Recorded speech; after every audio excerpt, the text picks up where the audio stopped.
Good morning. Thanks so much for joining us again for another round of Ask the SCSA.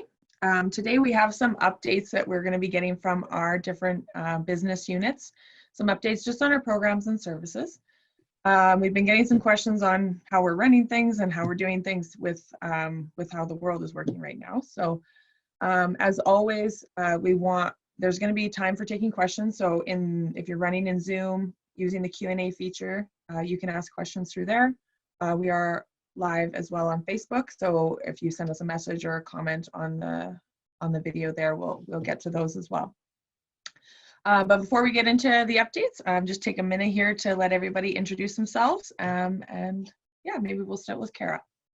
Good morning. My name is Kara, Safety Advisor out of the Saskatchewan office. I've been with the SCSA for a little over a year and a half now, and I handle the Melfort, Nipawin, Tisdale region. Okay, awesome. Kieran? Hi, I'm Kieran. I work with the Advisory Services Unit. I've been with the association for a year and a bit. I take care of a couple regions, west and east of Saskatoon, from Macklin all the way over to Humboldt area. Awesome. Thanks, Kieran. Kelly? I'm Kelly Champagne. I'm the Program Services Manager at the SCSA, and I look after the core, SECOR, NCSO, and HSA programs. Awesome. Thanks, Kelly. And Jaria? Good morning. I'm Jaria, Safety Training Technician out of the Saskatoon office. I've been with the SCSA now a little bit over a year, and I've been working out of the office since just the beginning of March 2019. Awesome. Thanks, Jaria. So we are having a bit of some technical issues with cameras, and we do have a couple of people that'll maybe be joining us a little later. But I guess in the meantime, we'll start with our first presentation, and that's on our new fall protection survey with Laura. Thanks, Laura. Let's get this booted up here. So the SCSA is going to be reaching out to some companies here with some questions about the fall protection training. And I'm just going to go through what that entails. Can you guys see my screen? Good. So the SCSA supplies members and non-members with training needed to safely work from heights as per OH&S regulations in Saskatchewan. Currently, this one-day course includes a theoretical and a practical portion. The current course covers relevant Saskatchewan regulations surrounding work from heights, the fall protection systems that you may use, fall protection work plan, inspection and donning of the harness, as well as ladder, scaffold, and aerial work platform safety. So the need for the survey: during this time, we are reviewing and improving our fall protection course. We want the course material to be in keeping with what our members want in a fall protection course, as well as what is legislated. So we want to continue to engage our members to build new and maintain the current connections that we have with them, and we want to hear from you. So the advisors will be reaching out to 225 predetermined construction companies across the province. The survey will take anywhere from 5 to 10 minutes to fill out. We would like to go through the questions with you. If that's not feasible, we can email you a link to the survey to fill out later. Company and worker names are not included in the survey data, so it's just going to be the questions surrounding what kind of work your company or what industry your company works in, be it residential, commercial, or industrial, and then what you think is important in the training course itself. So like I said, we have 225 construction companies that we've predetermined that we're going to reach out to. If your company is not contacted by an advisor and you would like to take part in the survey, please call our office at 306-525-0175 or go to www.scsaonline.ca under the Contact Us tab. And then you can find an advisor email there. Reach out to an advisor and we will be happy to do the survey with you. So these results will be used we want to increase our knowledge on what our members feel is important for their employees to know when it comes to fall protection training. We want to keep the course content relevant. We've been teaching this class for over 20 years now, and we want to make sure that we're in keeping with what members want as well as what is legislated.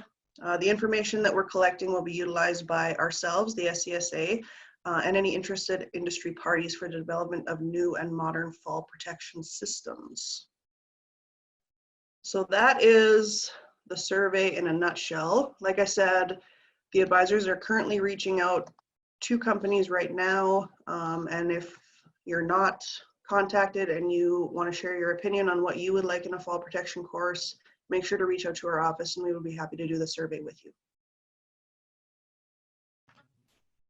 Okay, awesome. Thanks so much, Kara.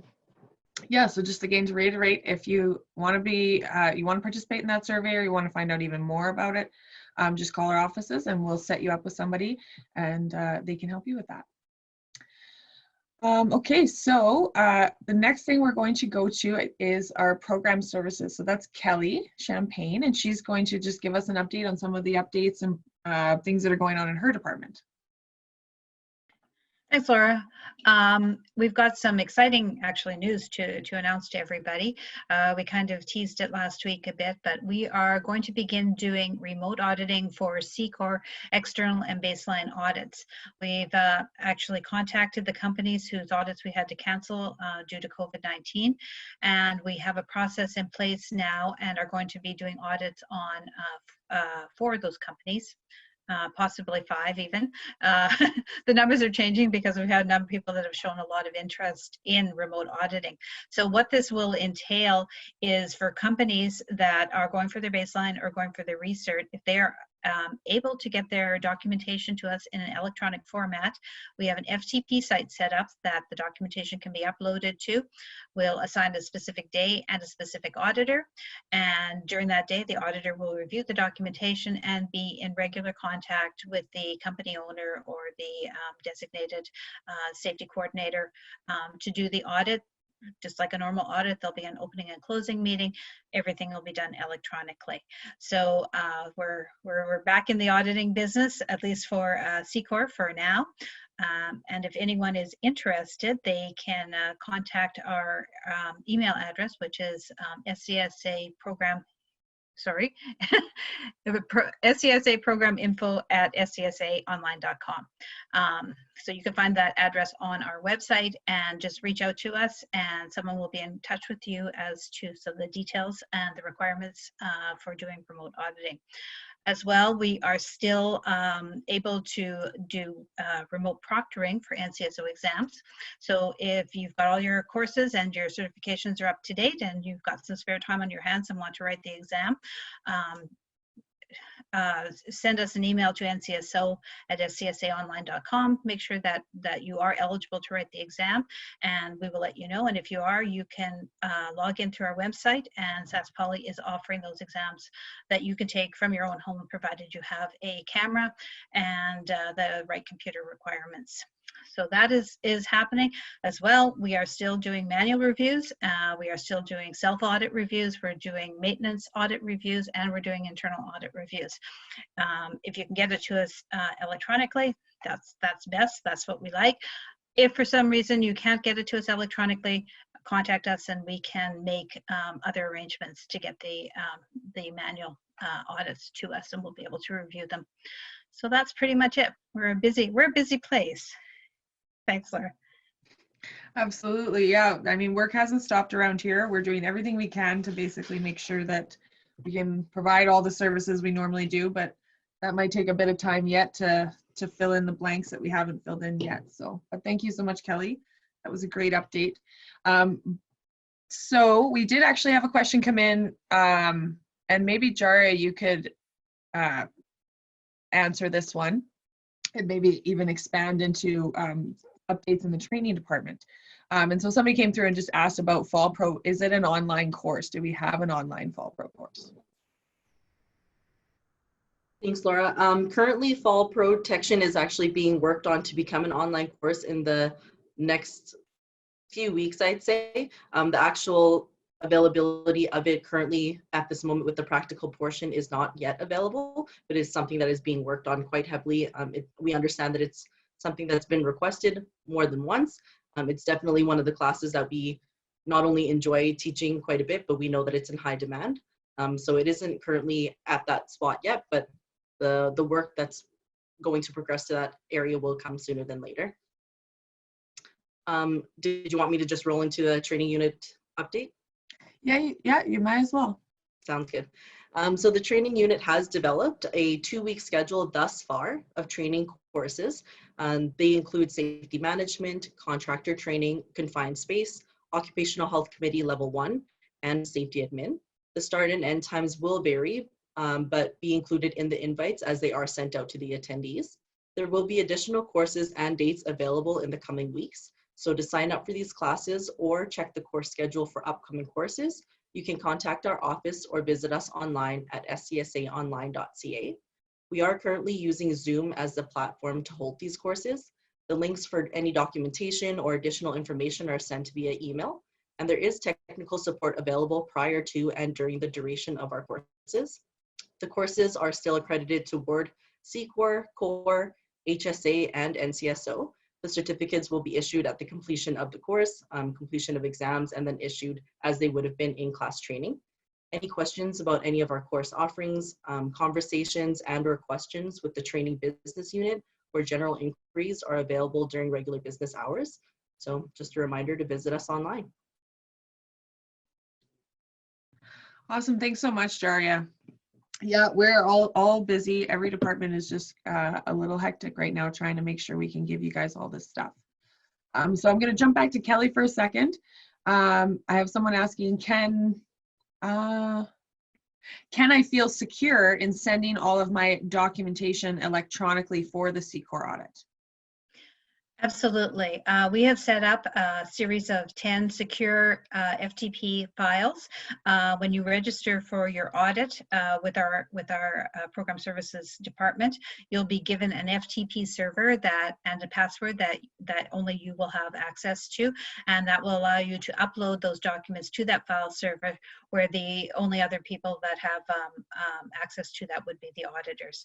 So once we've gone through the document review, then we essentially wipe that drive clean, and then we don't retain any documentation. So it only gets obviously seen by you who upload it, and then again by the auditor who reviews it. Thanks so much, Kelly. That's a really great question. The SCSA does take privacy and confidentiality very seriously. We have a lot of policies and procedures in place for that stuff, so you can be assured that we work very hard to protect information. Now I'm going to jump back to Jaria because I have a few more questions coming in about training. So specifically, when will LSC be ready for an online course? That discussion actually just happened this morning with our training unit, and the projected date as of today is for the end of April here, next Thursday the 30th. It isn't anything that's been quite confirmed just yet, but our training coordinator will come out with that information as soon as possible. And just like anything else, as soon as we know, you'll know, and that available time and date will be online. Awesome. Yeah, so best place to find out or just stay up to date is going on to our website, scsaonline.ca. We have under the newsfeed tab, we have all of our most recent updates. So if we have anything available, anything that's changed, anything that's added. So I'm going to jump back to Kelly. Once audits begin, how will the schedule of audits or rotation be determined? So it sounds like maybe with things changing because of COVID-19. Yeah, that's a very good question. We are keeping track of everyone whose audits we have had to cancel or who have requested a cancellation from us that we've given extensions to. So we have this list, and we will obviously be addressing those people first. We also have to be cognizant of the fact that we have companies with their core coming due within the months that we are going to be hopefully back up and auditing again. So it will be a bit of a juggling piece. We're going to do our best to try and accommodate not only those who require their core, but we have to also take a look at where industry is at the time to make sure that there actually are job sites for these companies that we're able to do. So we're going to work very closely with our companies and try and work out a schedule that is going to be suitable for everybody and to try and get everybody through as fast as we can. If for some reason we're not able to, we will grant extensions, like if it's on our end that we just, we're overloaded on resources, or just, physically the job sites are not up and running when we're, and and we're unable to get out there when they are, we will look at doing extensions for those companies. But it is a little bit of a jigsaw puzzle. We're going to kind of lay all the pieces out and then try and fit them all together, and we're pretty confident that we'll be able to do this. We're also looking at training some backup auditors as well as quickly to help us get through the process. Awesome. Thanks so much, Kelly. Yeah, so I mean, really, we're going to do everything we can.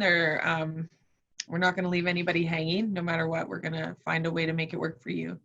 So I have a few questions that are coming in regarding submissions of documentations, self-audits.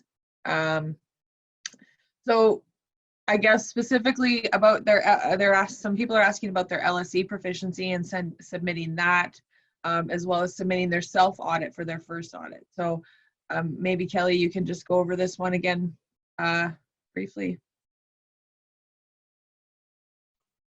Sorry, just had to get myself unmuted there. Sorry, what was the question again? It was about submitting self-audit?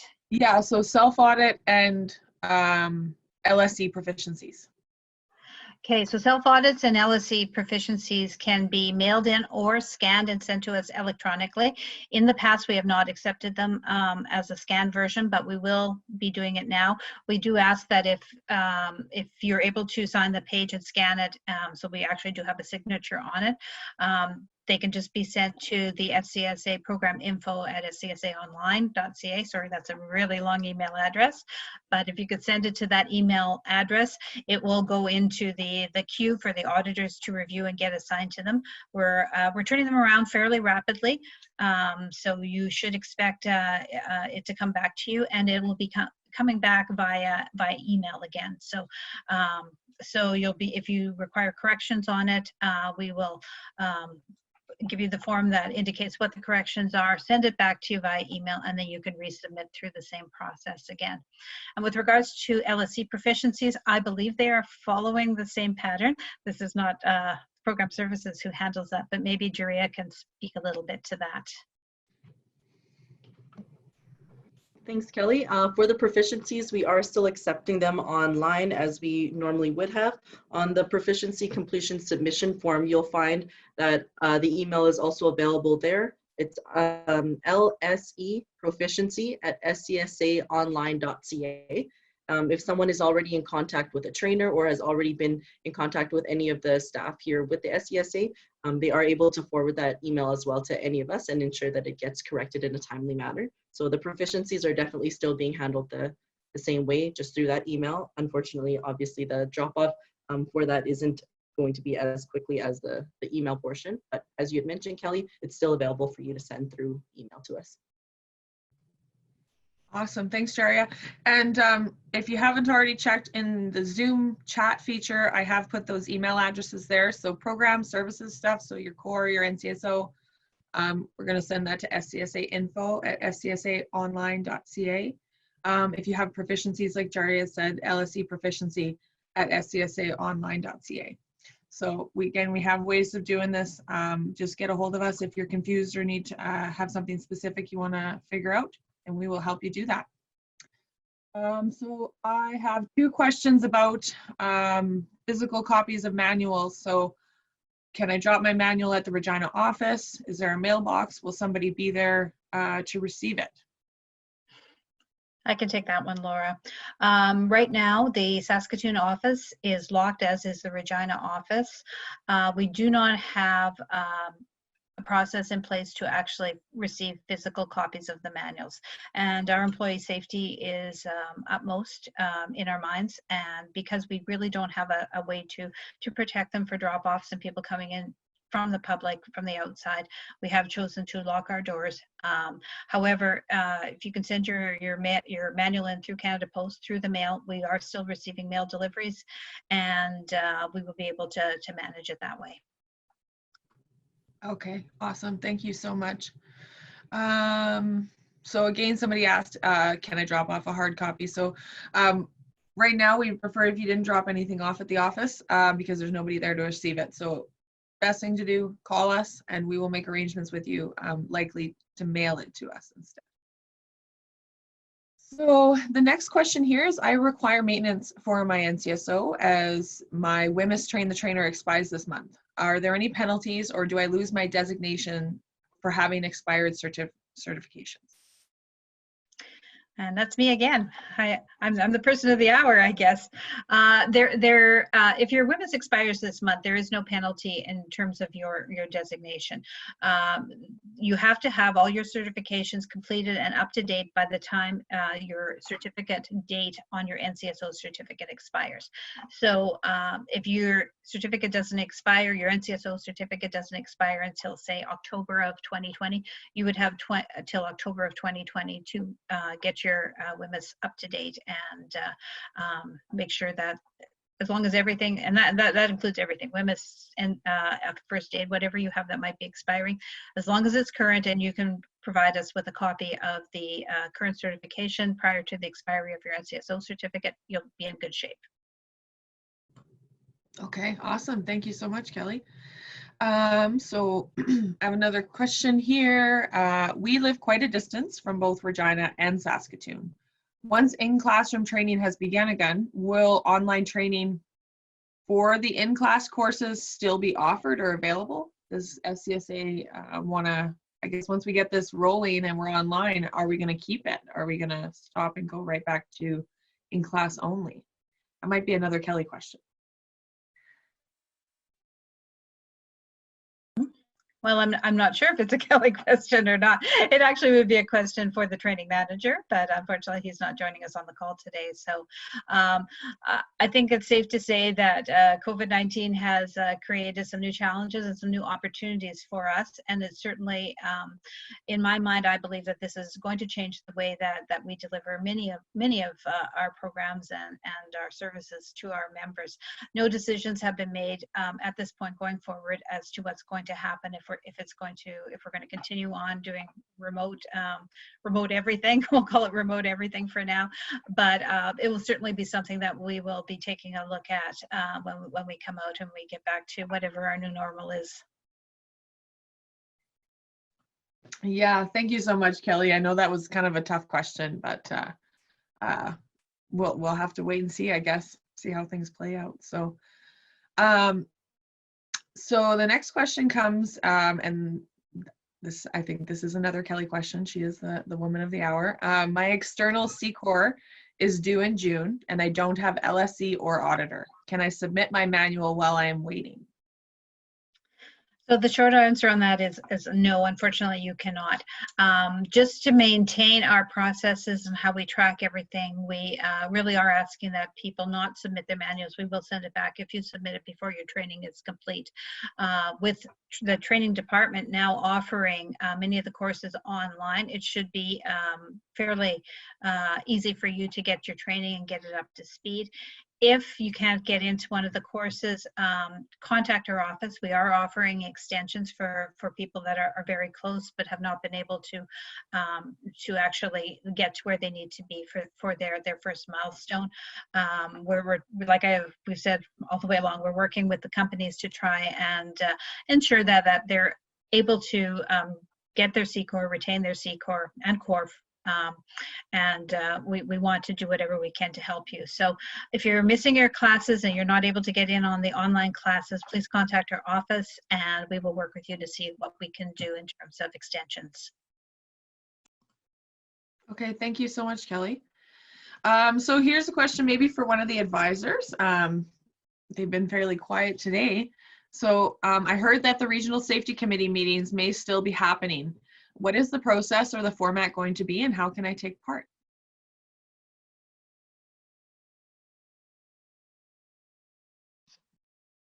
I can take this one, Laura. Regional Safety Committee meetings are still happening. Reach out to the advisor in your region and they will have more information for you. The schedule is going to be different for each region. I believe it's going to be a Zoom meeting like this.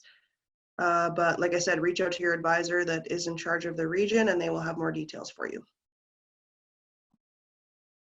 Awesome. Yes. And so, I mean, right now we do have a couple that are scheduled. We're trying our best to perhaps do the rest. There's 8 throughout the province. So not all of them have been scheduled yet, but if you know who the advisor is, by all means, get a hold of them. Their email address is on the website.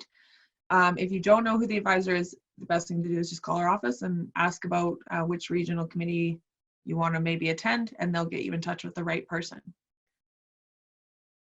Okay, so this looks like another advisor question, so maybe Kieran can take this. I need help making safety paperwork for my staff. Can you help me online? The answer is yes. Like, the advisory services does have the capability to help people over the phone, but our capacities for potentially for making paperwork, we need more direction on what kind of paperwork we can make and help you with it. So we do have a lot of different documents that we have, but we need some information on potentially what your company does, how you plan on doing it, and things like that to make sure that we give you the best possible documentation and just don't give you things that don't work with your company. 100%. Thanks, Kieran. That's really important. I know it's a lot of people tend to think that just paperwork upon paperwork is safety, but that's not always the case. It's actually very rarely the case. So best thing to do if you need help with documentation and developing a program is call one of the advisors. All of our help, everything you're going to get from an advisor is free, basically. So don't be afraid to call us and ask questions or get us out to your sites. I mean, not right now, but when that time comes, and we'll be more than happy to help you. So here's another one. I have heard the term RSC several times. What is that? Maybe one of the advisors can answer that.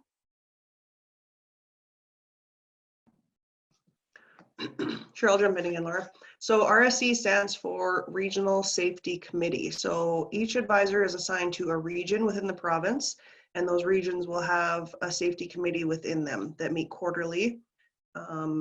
Usually the next one would be this month, but it's going to depend on where they are. So I know Curtis's in Prince Albert is coming up maybe this week, maybe next week. I'd have to ask him about that. But like I said, reach out to your advisor in the region and they will let you know more information about those. Okay, awesome. Well, thanks so much, Cara. So that is a really good question. And again, the RSCs are all available on our website, scsaonline.ca. I have a list of all the different cities we host them in. And again, the advisor's contact information is there as well. So the next thing that we are going to get into is our app. We have an app, and if you don't already know that, it's available for both Android and Apple. So you can go to your respective store and download it. It's the SCSA OH&S app. And so I'm going to actually share my screen with you guys. And hopefully this works because we have been having some technical issues.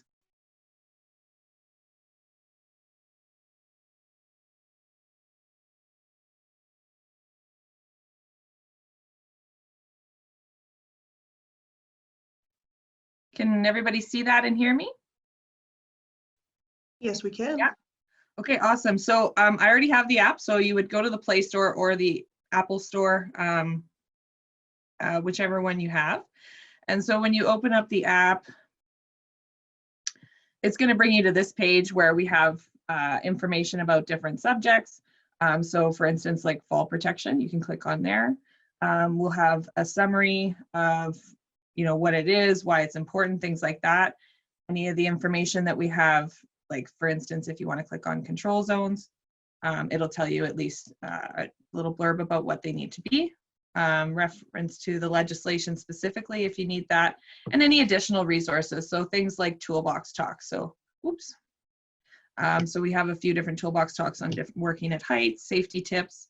So it's just some documents you can download. So if I click on that, it will bring up an error page. So that's super. Normally, it should bring up a lovely document just like that. So you can share that with your workers online or in person. If you click on the More tab at the bottom there, you'll see this comes up. News is one of the more important ones you might want to look at. So we're going to have all of our information here that we're updating. So as you can see, information updates on IS Net World, Ask the SCSA, hand sanitizer is available. We do have, construction specific resources for COVID-19. Takes you here, you click on there, and it'll take you to the website where you can actually download documents, practices, information like that, all on COVID. Okay, so that's pretty much our app in a nutshell. It's a free download. We're updating it regularly. Oh yes, as well, we have this medical facilities locator. So you can actually, like, say I want to find some physiotherapists. It will, if you zoom in, we're in Regina. It'll give you the location, a different physiotherapist office. So you can contact them and go from there if you need that sort of assistance. And that is our app. So it looks like we have maybe a few questions coming in. So I'll just jump over to that. So our company annual safety day occurs in September. Is there a possibility that advisors could come out by that point to deliver demos? Or are virtual demos a possibility if in person is not an option? So it's definitely an advisor question. So maybe we'll get Kieran on that. So there is a potential for it to be up and running in September, but there's no guarantees. As with the state of the world, everything's kind of up in the air. So we're going to do our best to be of service as soon as possible. As for virtual demos, I think that would be a great way to do them if we can't find another way. Definitely something we look at in the future, I think. So if you don't already have an advisor, please contact your advisor. And at this point, we can, block off some time if necessary and just stay in touch and see how things go out over the next few months. It's a bit of a waiting game at this point, but we are available and we'll try our best to help you. So another one, so Jaria, this might be for you. I cannot find the registration for the safety management course. I wonder if they're looking online or if you might have any insight as to how to go about registering for that online course.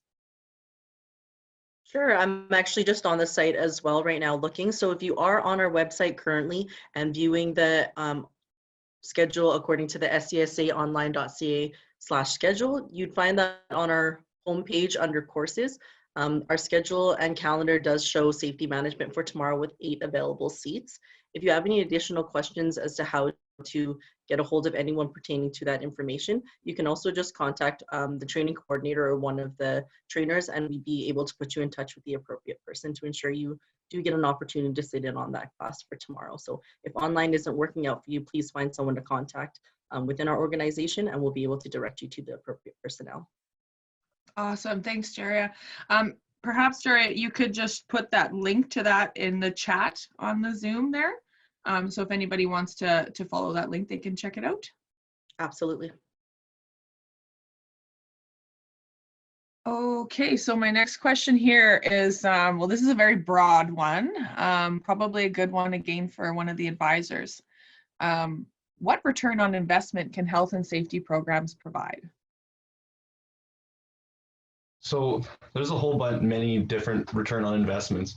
So the thing about safety programs is they're not always going to show immediate return on that investment. What you're going to see is positivity, culture gain in the workplace. You're going to see employees relish what they do. They're going to see employees go home at the end of the day, potentially if they were in dangerous situations before.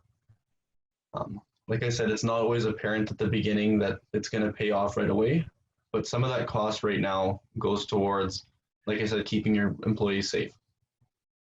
So one of the big return on investment pieces is the efficiency that your workers will gain by knowing a standard practice or procedure that you build. So if there's a certain way you want your employees to do something, what better way to make it a policy and then ensure your workers are doing it, and then following up and making sure that they're doing it safely all the time. That's really the key part, and one of the biggest things that you can help your company do with the health and safety program. Absolutely. Thank you so much, Kieran. Yeah, I mean, like Kieran said, the return on investment, it's not something you're going to see overnight.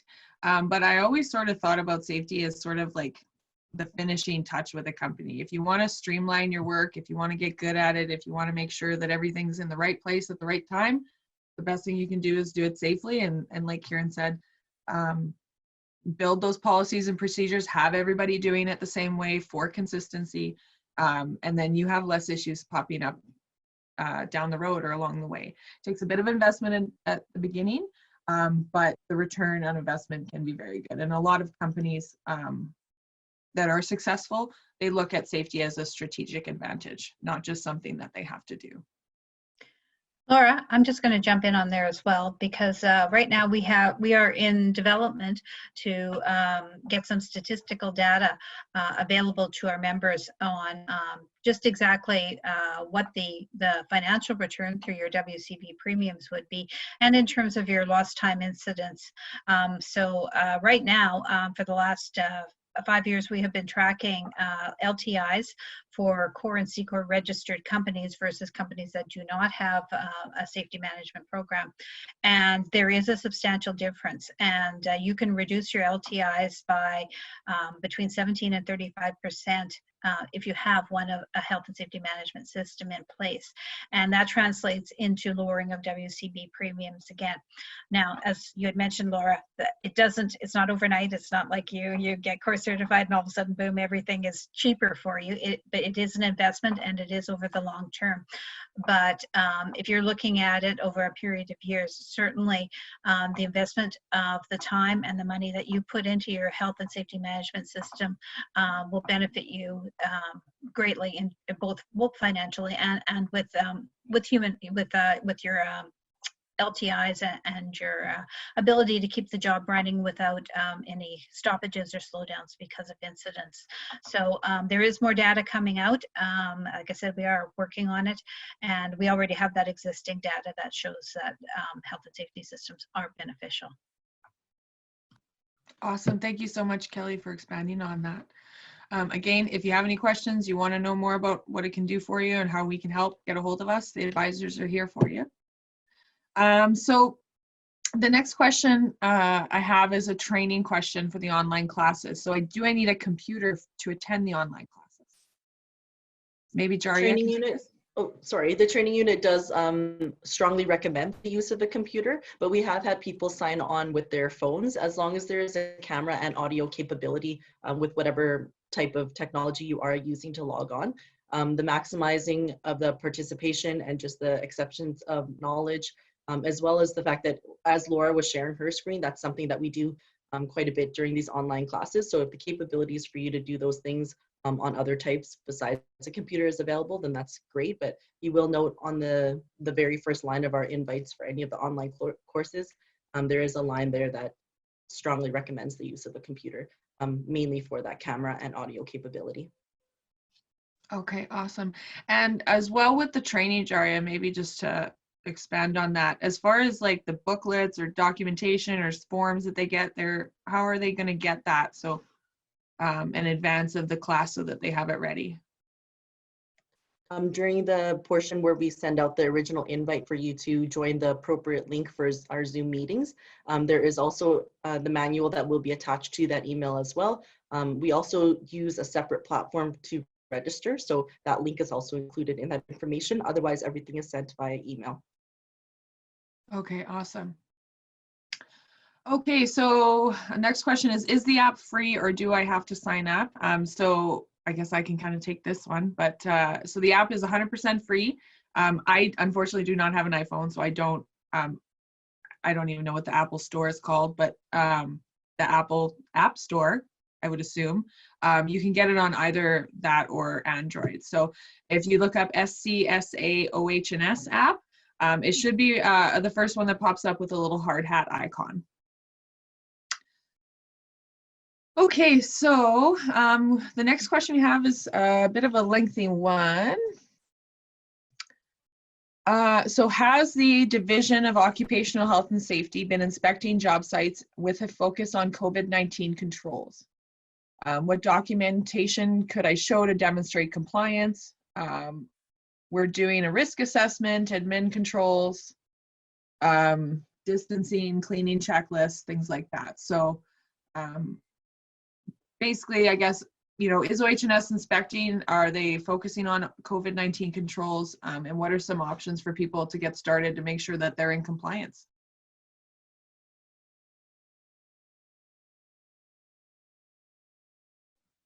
Maybe one of the advisors could take this question. So Laura, I'm not particularly sure if they're inspecting job sites at this moment for particularly that, but if they are, some of the documentation you can show them is some of the stuff that's already been mentioned in that question. So it's just really going back to showing your due diligence and doing all that you can that's reasonably practicable to show that you're not breaking the regulations or in cross with the act. So some of the documentation we have on our website, like that contact sanitization checklist, if you're a service company and you're going into people's homes, the pre-screening checklist we have on the website, as well as we have some other documentation that goes over and goes in detail. Having different procedures will also help ensure, and then again, practicing that social distancing and wearing the proper PPE on site. It's just all your due diligence. Thank you so much, Kieran. Yeah, and I mean, we can't really speak to what OH&S is or isn't doing or how they're determining what to do, but you can always be prepared for that. Like Kieran said, if you use the app or go to our website, we have all these documents, all these forms available. Look through, find what works for you. You are welcome to change them to suit your needs. If you, again, need help with that or some advice on what to do, that's what the advisors are here for. Give us a shout and we will give you a hand. So I actually have a question coming in from Facebook. So our company has seen a decrease in incidents since the start of the pandemic. Have you heard this from other companies? And what's a way to keep this trend going?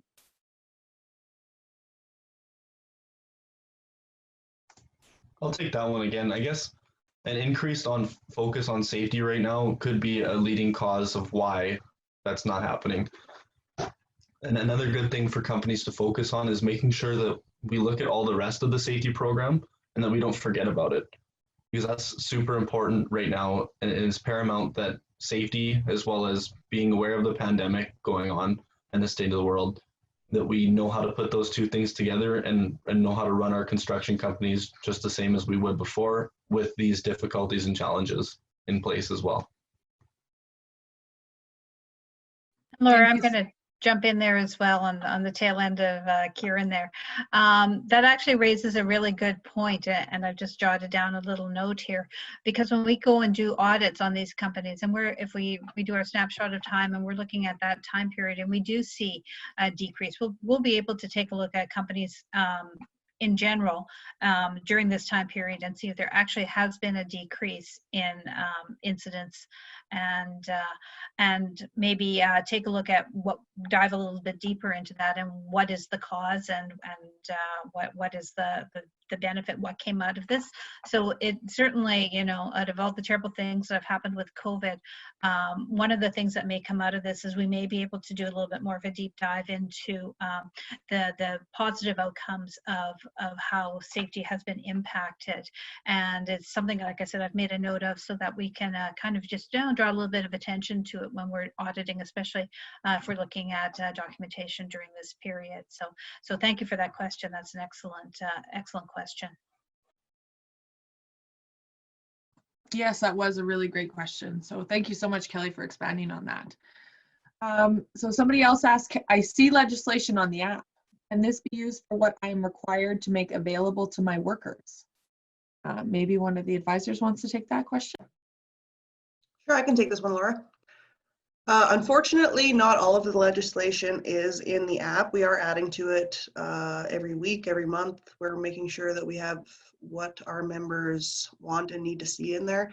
But again, not everything that is in the Act and regulations is going to be on the app. So if you would like an electronic copy of the Act and regulations, reach out to an advisor and we can send you a PDF copy that the workers can have on their phones. Yes, that's awesome. Thanks so much, Cara. So yeah, you don't actually have to have a big copy of the book, a big boat anchor floating around in the truck. You can have an electronic copy. So if you want to get it from us, I believe you can go to the Queen's Printer website and also download it. Keeping in mind though, you do have to download the Act and the regulations separately. So you want to make sure you have both. So this question here, I think is for Jaria. So do I need to have my camera on during class? During class, no, but when class begins and we go through the registration and introduction portion, we generally like to verify that there's a person on the other side of the screen. Definitely not as simply done as it was in class. So yeah, we do prefer that just for the beginning portion. We do a quick check-in and introduction. And then after that, generally people don't leave their cameras on, nor do they leave their microphones on. But yes, it would be required for just the beginning portion to verify that there's the appropriate person on the other side that's registered. Okay, thanks so much, Daria. How can I attain assistance from the SCSA if the staff are all working from home?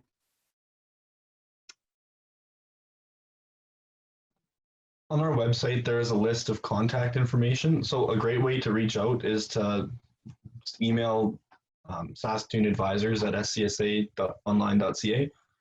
And then our senior advisor will delegate and give us the information for who to contact.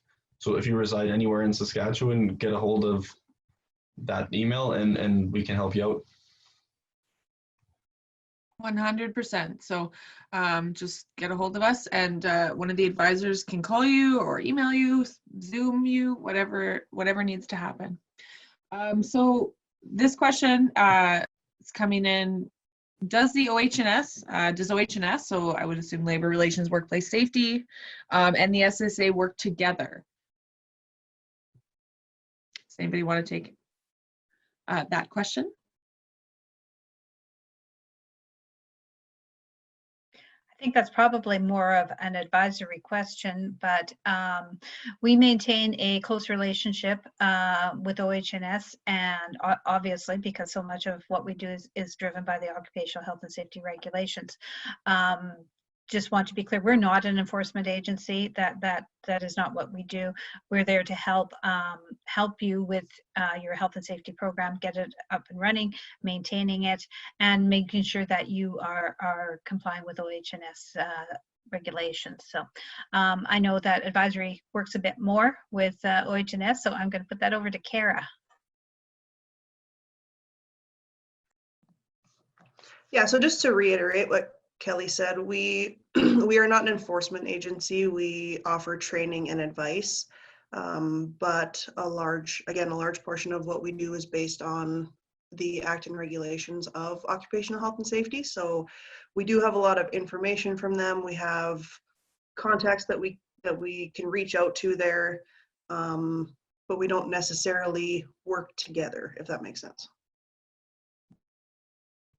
Yeah, thanks so much, Kara. Yeah, really just to expand on that, I mean, we work together in a sense of we're both on the same team, I think, and we're trying to make the world a little safer. But as far as enforcement goes, I mean, we do talk to them, but we don't get any special updates from them on cases or anything like that. And we don't report to them about the companies that we work with and things like that. So we take confidentiality very seriously. If you do have any more questions about that, you can, of course, call us. So this next question is, I happen to have a lot of time on my hands as my company projects are on hold. Would now be a good time to register for CORE? Yes, now would be the perfect time to register for CORE. We do have a time frame which you have to get your CORE certification, but now that we are up and running with our online classes, most classes you'll be able to begin, well, some of them you can begin taking right away, and as we develop the rest of the CORE required classes, that should be available so that you can get through your training in time.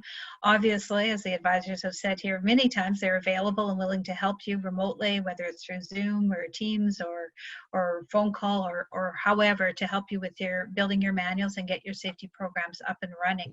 And we are finding that we have seen an increase in registrations, and it's partly due to people having time on their hands and time to actually dedicate to start the development of this.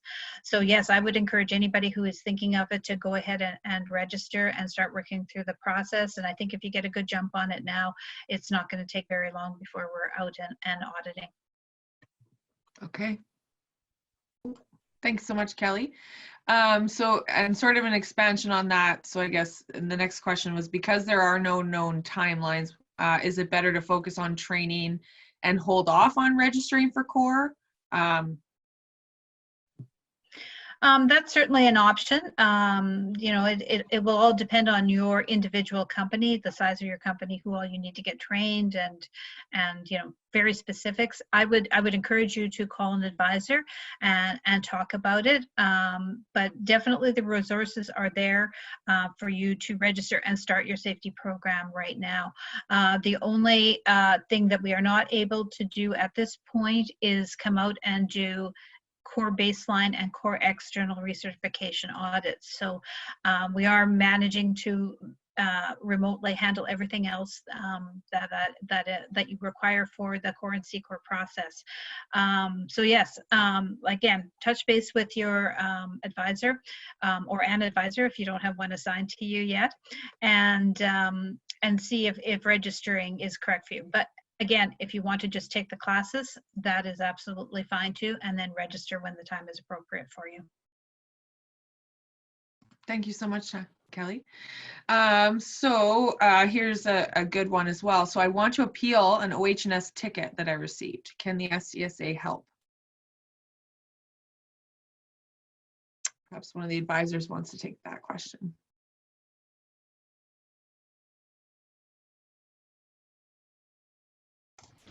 Grilling us a little bit.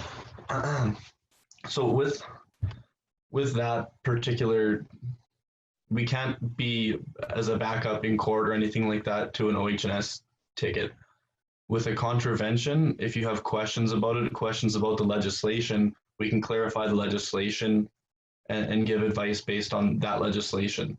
At no point can we say that OH&S is right or wrong, and that really depends on how the court process plays out.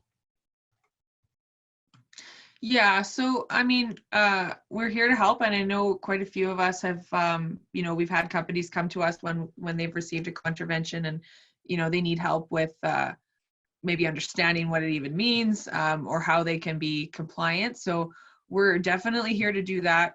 Like, just to reiterate what Kieran said, we're not gonna, I guess, advocate against OH&S in situations like that, but you can obviously give us a call. We'll try and help you work through it and figure out a way to fix whatever OH&S might have an issue with. So we will do our best.